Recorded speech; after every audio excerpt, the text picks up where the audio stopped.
जय हिंद। आपके अपने चैनल गुरु एजुकेशनल स्टडी 4.4 में आपका स्वागत है।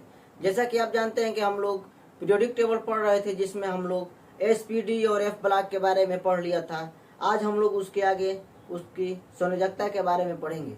तो संयोजकता जो होती है, यह संयोग करने की क्षमता होती है। किसी भी एटम की, किसी भी परमाणु की संयोग करने की जो क्षमता होती है, वही संयोजकता कहलाती है। तो किसी एलिमेंट के जो है परमाणु, एटम को जो है इस प्रकार से डिनोट करते हैं। किसी एटम के परमाणु के केंद्र में जो होता है वह न्यूक्लियस यानी नाभिक होता है। इसके जो बाहरी कक्षक जो होती है उसे वैलेंस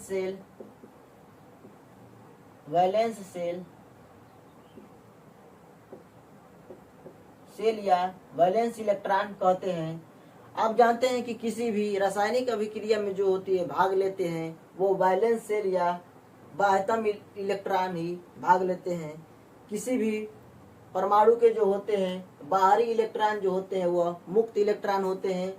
उसके अंदर के जो इलेक्ट्रॉन होते हैं उन्हें कोर इलेक्ट्रॉन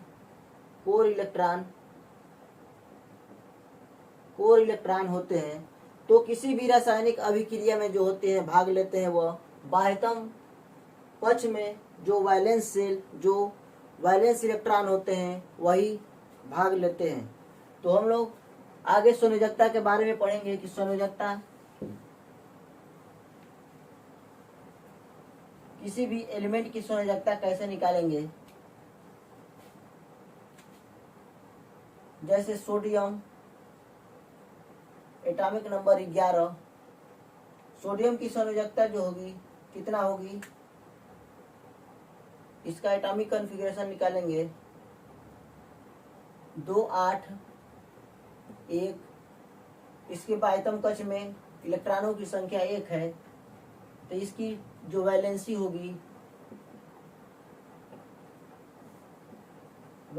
होगी +1 होगी। इसके बाद मैग्नीशियम, एटॉमिक नंबर इसका 12 होता है। इसको निकालेंगे हम लोग 2 8 2 8 2 10 और 2 12। इसमें वैलेंस, इसकी संयोजकता जो होगी +2 होगी। इसके आगे एल्यूमिनियम, एटॉमिक नंबर 13।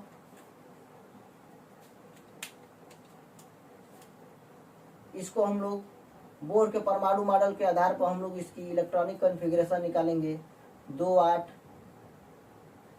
3। इसकी संयोजकता +3 निकल कर आई। इसके बाद सिलिकॉन, एटॉमिक नंबर 14 2 8 4। इसकी संयोजकता 4 होगी। फास्फोरस 15 2 8 5। अब आप देखिए कि का एटॉमिक कॉन्फ़िगरेशन निकाले हैं हम लोग, तो 2 8 और 5 आया है। आप जानते हैं कि किसी भी परमाणु के बाह्यतम कक्ष में जो इलेक्ट्रॉनों की संख्या होती है वह 8 होनी चाहिए या 8 से अधिक नहीं होनी चाहिए। तो हम लोग देखेंगे कि इसके बाह्यतम कक्ष में इलेक्ट्रॉनों की संख्या 5 है, तो इसको 8 में से इसको माइनस करेंगे। 8 इलेक्ट्रॉन में से इसके बाह्यतम कक्षों की संख्या को जो है माइनस करेंगे, तो यह 3 निकल कर आ रहा है। ये हम लोगों को 5 इलेक्ट्रॉन में और 3 इलेक्ट्रॉन जोड़ देना आसान होगा, या 5 इलेक्ट्रॉन को त्याग देना आसान होगा। तो हम लोगों ने देखा कि इसमें केवल 3 इलेक्ट्रॉन और ले लेंगे, तो 5 में 3 इलेक्ट्रॉन और ले लेंगे तो यह 8 इलेक्ट्रॉन हो जाएगा, जिससे इसका जो है इसका जो है कक्षक जो है फास्फोरस का अस्थाई कक्षक हो जाएगा। तो इसको अस्थाई बनाने के लिए हम लोगों ने इसमें +3 और इलेक्ट्रॉन इसमें संयोग कराया, जिससे इसकी वैलेंसी जो है निकल कर आएगी -3। इसी प्रकार से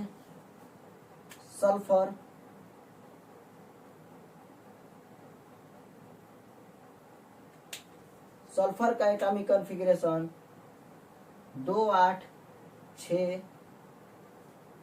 और इसमें हम लोग देखेंगे कि 6 इसको अस्थाई बनाने के लिए, सल्फर को अस्थाई बनाने के लिए 6 इलेक्ट्रॉन का त्याग कर देना आसान होगा, या 6 इलेक्ट्रॉन में और 2 इलेक्ट्रॉन जोड़ दे कि यह अस्थाई हो जाए, यह आसान होगा।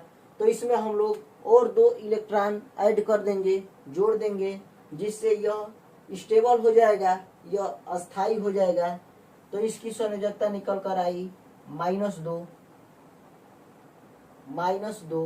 6 में और 2 जोड़ देंगे तो इसकी संयोजकता हो जाएगी -2। क्लोरीन, इसके बाद इसका एटॉमिक नंबर 17, 2 8 7। इसके बाद हम लोग देखेंगे क्लोरीन जो है इसका एटॉमिक कॉन्फ़िगरेशन 2 8 और 7 निकल कर आया। इसमें हम लोग एक और इलेक्ट्रॉन ऐड कर देंगे, तो यह स्टेबल हो जाएगा। इसके बाद आर्गन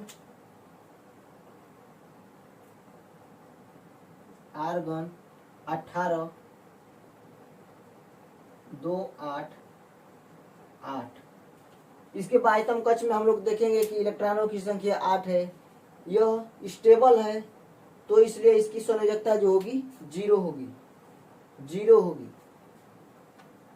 इसमें न इलेक्ट्रॉन देने की आवश्यकता है और न ही इलेक्ट्रॉन लेने की आवश्यकता है। तो हम लोगों ने संयोजकता निकाला, सोडियम की संयोजकता जो होती है +1। इसको स्टेबल करने के लिए हम लोग यदि 1 इलेक्ट्रॉन का त्याग कर देंगे तो इसमें इलेक्ट्रॉनों की संख्या 2 और 8 होगी, जिससे यह सोडियम आयन बनाएगा।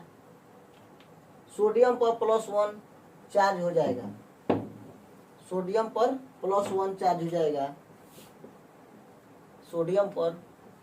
+1 चार्ज हो जाएगा, जिससे यह स्टेबल हो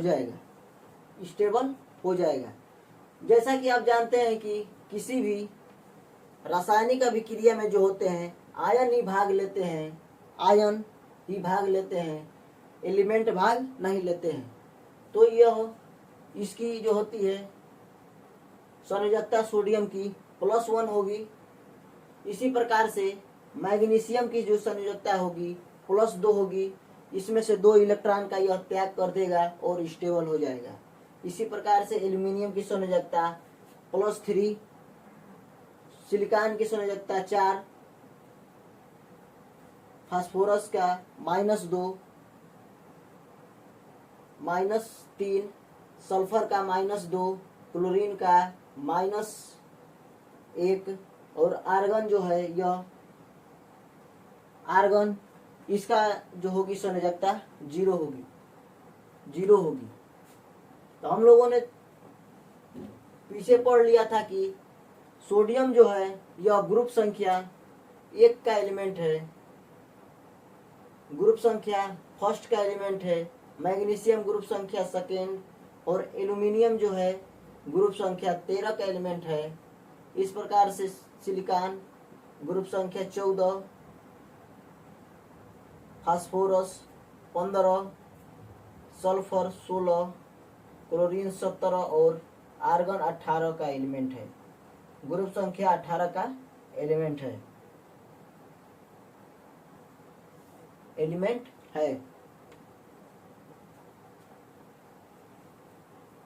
तो ग्रुप संख्या फर्स्ट में यदि किसी भी ग्रुप में एटॉमिक नंबर के ग्रुप में यदि ऊपर से हम लोग नीचे आएंगे, टॉप से बॉटम, ऊपर से नीचे आएंगे तो संयोजकता जो होगी, उस एलिमेंट की संयोजकता जो होगी, उस तत्व की संयोजकता समान होगी, समान बनी रहेगी। जैसे हम लोग ग्रुप संख्या फर्स्ट के एलिमेंट में जैसे सोडियम है, इसके बाद पोटेशियम, इसका एटॉमिक नंबर 19 होता है। इसकी संयोजकता हम लोग निकाल कर देखेंगे कि क्या यह बात सही है या नहीं। 2 8 8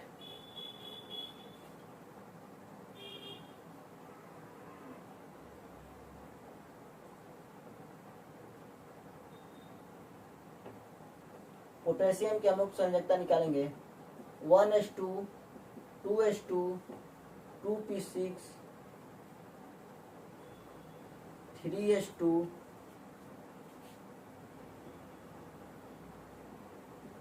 3p6 कितना हो गया 2 2 4 और 6 10 10 2 12 और 6 18 और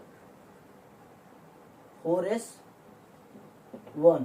तो इसमें जो देखेंगे हम लोग कि इसकी संयोजकता जो है, संयोजकता एक निकल कर आई। इसी प्रकार से यदि हम लोग किसी भी ग्रुप में ऊपर से नीचे आएंगे तो संयोजकता जो है, उस ग्रुप की संयोजकता जो है समान बनी रहेगी।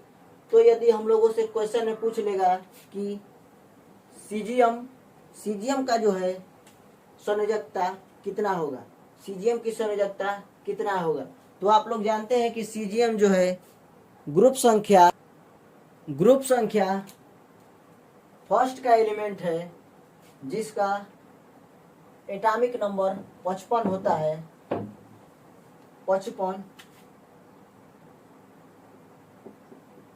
55 होता है। तो इसकी संयोजकता निकालने की आवश्यकता नहीं है। हम लोगों ने निकाला कि ग्रुप संख्या 1 की संयोजकता जो होती है +1 होती है। इसी के आधार पर इसकी संयोजकता जो होगी +1 होगी। इसके आगे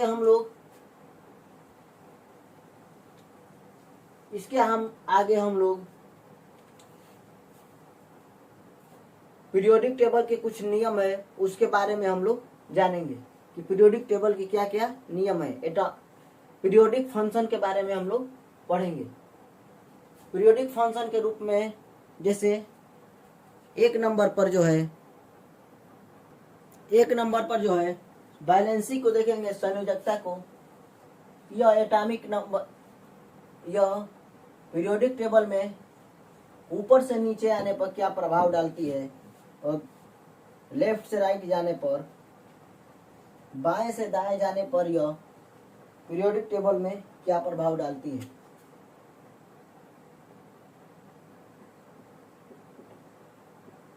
वैलेंसी, संयोजकता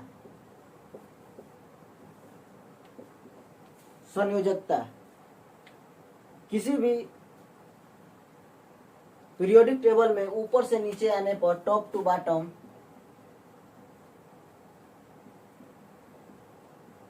ऊपर से नीचे आने पर हम लोगों ने देखा कि उसकी संयोजकता जो है समान बनी रहती है।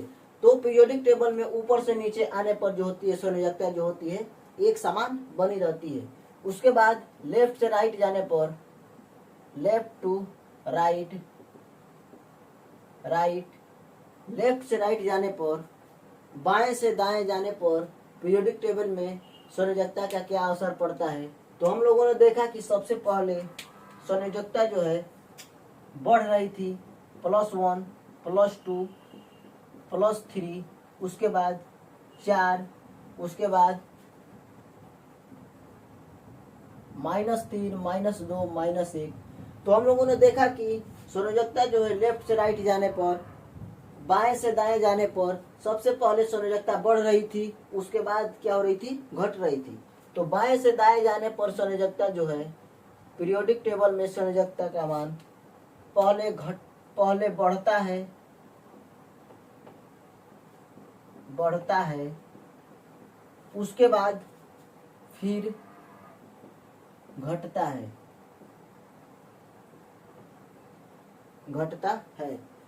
तो हम लोगों ने देखा कि लेफ्ट से राइट जाने पर पीरियोडिक टेबल में वैलेंसी का मान जो है पहले बढ़ता है, उसके बाद फिर घटता है। उसके बाद आगे हम लोग एटॉमिक रेडियस, परमाणु त्रिज्या के बारे में देखेंगे। एटॉमिक रेडियस,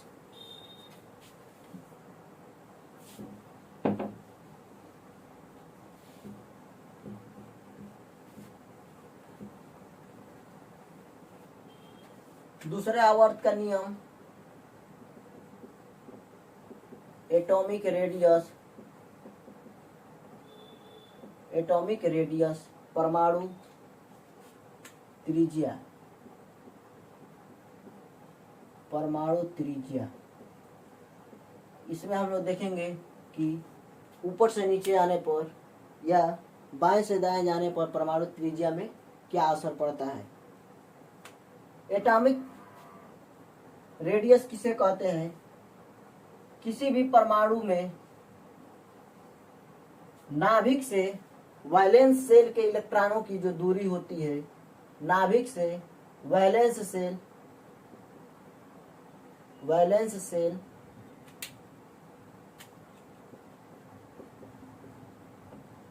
वैलेंस सेल या वैलेंस इलेक्ट्रॉन किसी भी नाभिक के, किसी परमाणु के नाभिक से उसके बाह्यतम कक्ष के इलेक्ट्रॉनों की जो संख्या की जो दूरी होती है, उसी को हम लोग परमाणु त्रिज्या कहते हैं, परमाणु त्रिज्या कहते हैं।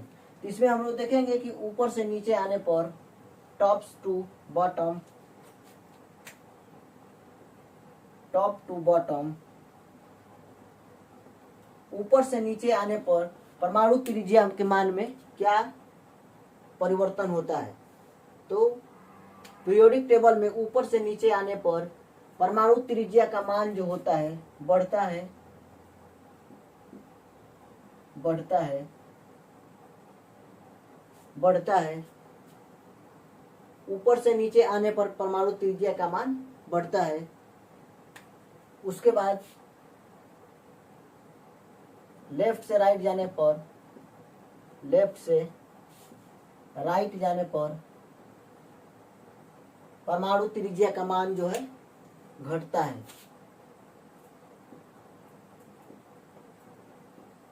घटता है।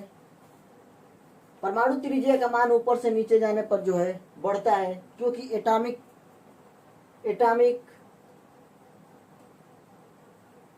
क्योंकि परमाणु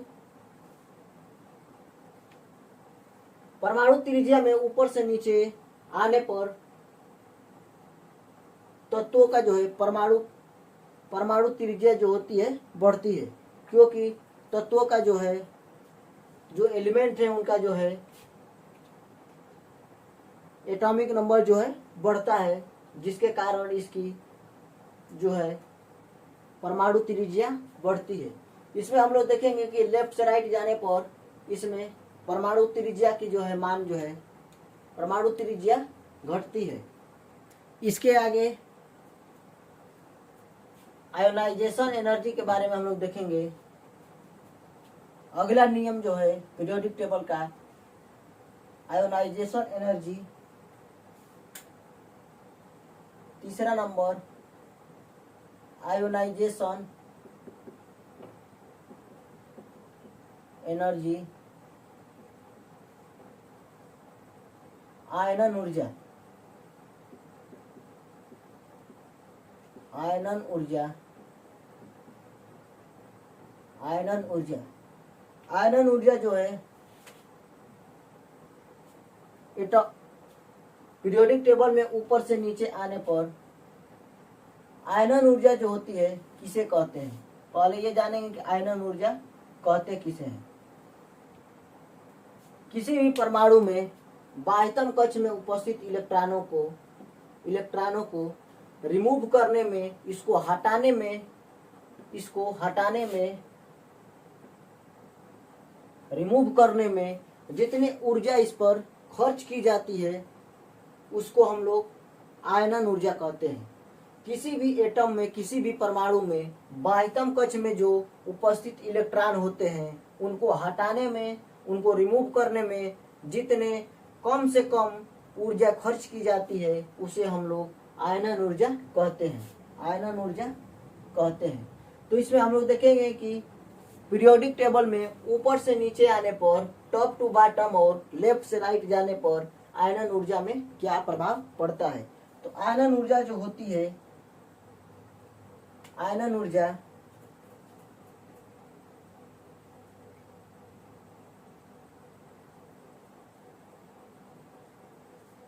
आयनन ऊर्जा जो होती है, आयनन ऊर्जा परमाणु त्रिज्या के व्युत्क्रमानुपाती होती है। आयनन ऊर्जा का मान जो होता है परमाणु त्रिज्या के यह व्युत्क्रमानुपाती होती है, परमाणु त्रिज्या की व्युत्क्रमानुपाती होती है। एटॉमिक साइज, परमाणु आकार या परमाणु त्रिज्या। तो टॉप टू बॉटम, ऊपर से नीचे आने पर, ऊपर से नीचे आने पर परमाणु त्रिज्या का मान जो है बढ़ रहा था, तो यहाँ पर यह व्युत्क्रमानुपाती है। आयनन ऊर्जा जो है एटॉमिक रेडियस की व्युत्क्रमानुपाती होती है, जिससे इसका मान जो है घटेगा। तो ऊपर से नीचे आने पर आयनन ऊर्जा का मान जो है घटेगा। उसके बाद लेफ्ट से राइट जाने पर, लेफ्ट से राइट, लेफ्ट से राइट जाने पर परमाणु त्रिज्या का मान जो है घटता है। तो यहाँ पर यह व्युत्क्रमानुपाती होने के कारण आयनन ऊर्जा का जो मान है वो बढ़ेगा। तो लेफ्ट से राइट जाने पर आयनन ऊर्जा का मान जो है बढ़ता है, बढ़ता है, बढ़ता है। इसके बाद आगे हम लोग आवर्त के नियम,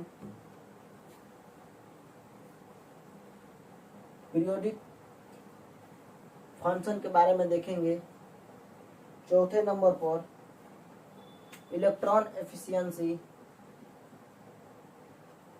चौथे नंबर पर जो होगा, चौथे नंबर पर electron affinity, electron affinity, electron affinity, electron बंधुता,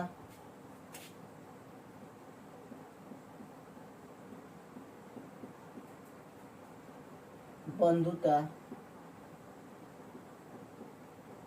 इलेक्ट्रॉन बंधुता के बारे में हम लोग देखेंगे। इलेक्ट्रॉन बंधुता समझेंगे कि इलेक्ट्रॉन बंधुता कहते किसे हैं। किसी भी परमाणु में, किसी भी परमाणु में बाह्यतम कक्ष में, किसी भी परमाणु के बाह्यतम कक्ष में इलेक्ट्रॉन को जोड़ने में, इलेक्ट्रॉन को ऐड करने में, ऐड करने में जितने एनर्जी की आवश्यकता होती है, जितने ऊर्जा की आवश्यकता होती है, उसे हम लोग इलेक्ट्रॉन बंधुता कहते हैं या इलेक्ट्रॉन एफिनिटी कहते हैं। मान लीजिए कि यह मार्कर है, इसको जितना खींचने में जोर लगेगा, जितना बल लगेगा, उतना ही बल इसको धक्का देने में, इसको पुश करने में उतना ही बल लगेगा।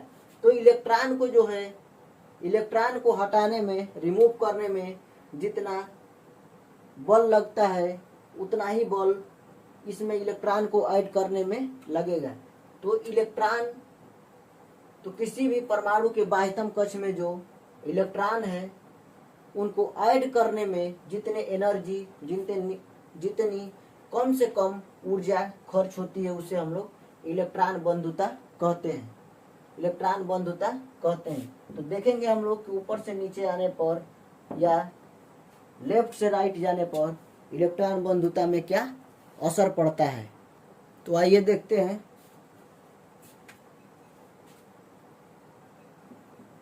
टॉप टू बॉटम,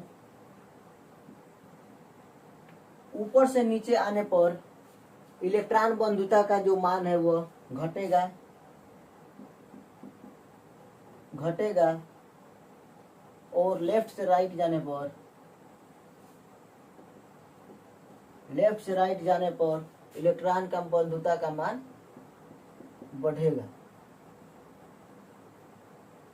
जिस प्रकार से आयनन ऊर्जा का मान जो होता है ऊपर से नीचे आने पर घटता है और लेफ्ट से राइट जाने पर बढ़ता है, उसी प्रकार इलेक्ट्रॉन बंधुता का जो मान है वह ऊपर से नीचे आने पर घटेगा और लेफ्ट से राइट जाने पर बढ़ेगा।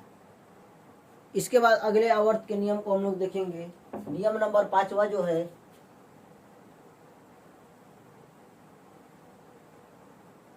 नियम नंबर 5वां, इलेक्ट्रॉन पॉजिटिविटी।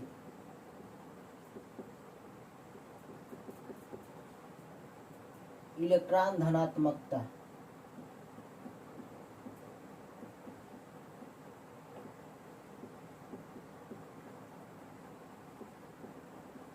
इलेक्ट्रॉन धनात्मकता।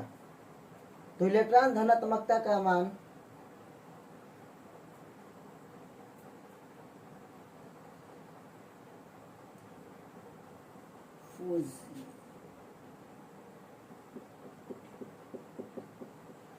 पॉजिटिविटी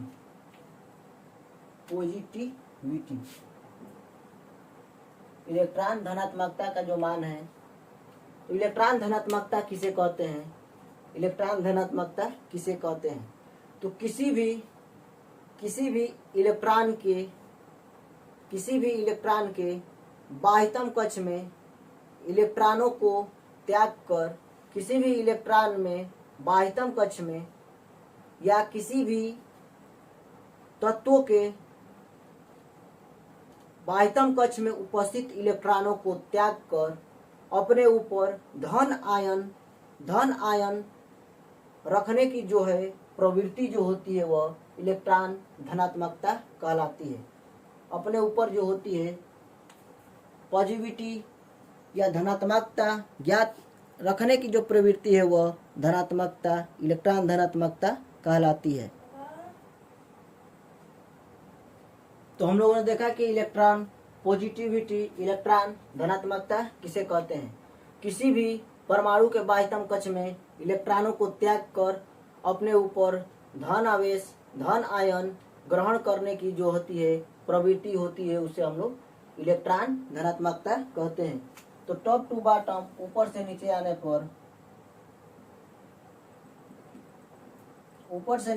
पर इलेक्ट्रॉन धनात्मकता में क्या असर पड़ता है? तो ऊपर से नीचे आने पर इलेक्ट्रॉन धनात्मकता बढ़ती है। इलेक्ट्रॉन धनात्मकता बढ़ेगी और लेफ्ट से राइट जाने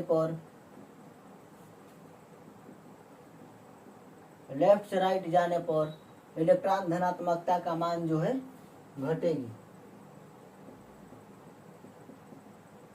घटेगी। इसके आगे हम लोग देखेंगे अगला नियम जो है इलेक्ट्रॉन निगेटिविटी, इलेक्ट्रॉन ऋणात्मकता। इलेक्ट्रॉन निगेटिविटी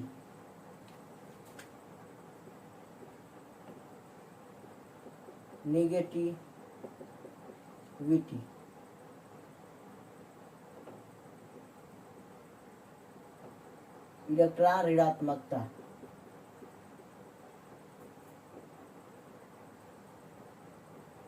इलेक्ट्रॉन ऋणात्मकता। तो इलेक्ट्रॉन ऋणात्मकता किसे कहते हैं? इलेक्ट्रॉन ऋणात्मकता किसी भी परमाणु के बाह्यतम कक्ष में उपस्थित इलेक्ट्रॉनों को ग्रहण करके अपने ऊपर ऋण आयन आवेशित ग्रहण करने की जो है क्षमता को हम लोग इलेक्ट्रॉन ऋणात्मकता कहते हैं। इलेक्ट्रॉन ऋणात्मकता कहते हैं। अपने ऊपर जो है किसी परमाणु के बाह्यतम कक्ष में उपस्थित इलेक्ट्रॉनों को जो है ग्रहण करके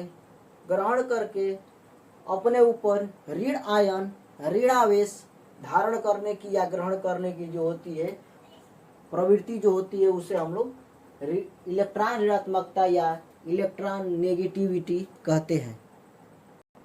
इलेक्ट्रॉन नेगेटिविटी का मान जो है ऊपर से नीचे आने पर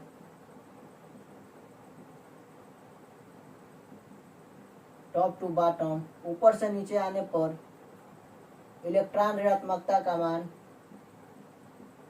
घटता है और लेफ्ट से राइट जाने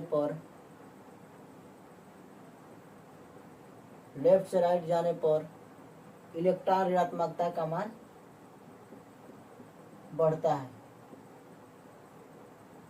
इलेक्ट्रॉन ऋणात्मकता का मान जो है बढ़ता है। इलेक्ट्रॉन ऋणात्मकता जो है यही जो है अधातु होती है और इलेक्ट्रॉन पॉजिटिविटी जो होती है वह धातु होती है। धातु का भी यही गुण है कि वह अपने जो है बाह्यतम कक्ष में इलेक्ट्रॉनों को जो है त्याग कर अपने ऊपर धन आवेश जो है ग्रहण करता है। उसी को हम लोग क्या कहते हैं, उसी को धातु कहते हैं। और यदि वह बाह्यतम कक्ष से इलेक्ट्रॉनों को जो होती है ग्रहण करके जो अपने ऊपर ऋण आयन जो है आवेशित करेगा, ग्रहण करेगा, उसे हम लोग अधातु कहते हैं। तो इस प्रकार से हम लोगों ने पीरियोडिक फंक्शन को हम लोगों ने पढ़ा, आवर्त के नियमों को पढ़ा। इसके बाद हम लोग आवर्त में पीरियोडिक टेबल में किसी भी एलिमेंट की पोजीशन, उसकी स्थिति को ज्ञात करेंगे। किस प्रकार से उसकी स्थिति को हम लोग ज्ञात करेंगे कि वह एलिमेंट कहाँ है, किस स्थान पर स्थित है। बिना पीरियोडिक टेबल देखे किस प्रकार से हम लोग बता सकते हैं कि वह एलिमेंट किस स्थान पर, किस ग्रुप में, किस आवर्त में वह और किस स्थान पर स्थित है। तो आइए इसके बारे में हम लोग पढ़ते हैं, इसको ज्ञात करना हम लोग सीखते हैं। किसी भी तत्व की पोजीशन को हम लोग किस प्रकार से ज्ञात करेंगे। जैसे मान लीजिए सोडियम है, इसका एटॉमिक नंबर 11। किसी भी एलिमेंट की जो है पोजीशन या स्थिति को ज्ञात करने के लिए हम लोगों को सबसे पहले उसकी जो है एटॉमिक नंबर याद होना जरूरी है। तो हम लोग सोडियम को हम लोग देखेंगे कि सोडियम किस स्थान पर स्थित है। यह पीरियोडिक टेबल में इसका पोजीशन क्या है, तो इसका एटॉमिक कॉन्फ़िगरेशन निकालेंगे। 1s2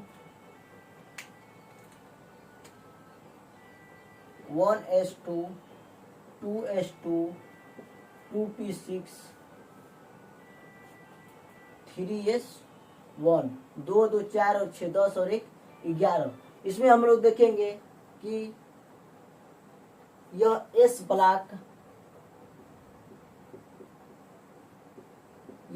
ब्लॉक का एलिमेंट है, ये क्योंकि यह एस ब्लॉक में ही जाकर इसका जो इलेक्ट्रॉन है वह समाप्त हो रहा है। यह ब्लॉक के जो सामने है, एस के जो सामने होते हैं वह जो होती है आवर्त होती है। जो नंबर होगी वह आवर्त होगी। तो आवर्त नंबर 3, आवर्त संख्या जो है 3 और ग्रुप संख्या, इसके ऊपर जो एलिमेंट जो है इलेक्ट्रॉनों की जो संख्या है उसे हम लोग समूह या ग्रुप कहेंगे।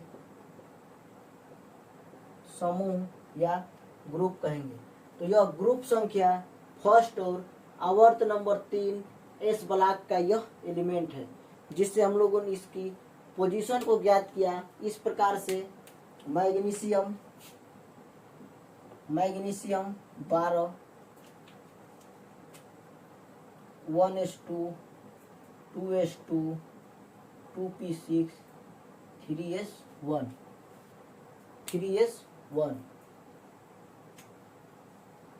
3s2 2 2 4 2 और 2 4 और 6 10 और 2 12। इसमें हम लोग इसके ब्लॉक याद करेंगे।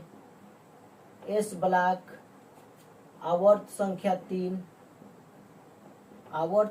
3 और ग्रुप संख्या, समूह संख्या जो है 2 का एलिमेंट है। इस प्रकार से यदि जो नज़दीक स्थान पर जो स्थित है उसका हम लोग एटॉमिक कॉन्फ़िगरेशन के माध्यम से जो है इसकी पोजीशन को ज्ञात कर लेंगे। यदि एटॉमिक नंबर 55 सीजियम का यदि दे दे, इसी प्रकार से 56, 57 या जिसकी हम लोग को एटॉमिक कॉन्फ़िगरेशन निकालने में जो है कठिनाई होगी, उसका हम लोग पोजीशन कैसे ज्ञात करेंगे उसके बारे में हम लोग देखते हैं। तो एटॉमिक नंबर हम लोग ज्ञात करने के लिए कुछ ट्रिक लिखे थे, 2, 8, 18, 18, 32, 32। तो उसी की सहायता से हम लोग ज्ञात करेंगे। पीरियोडिक टेबल कुछ इस प्रकार से होती है।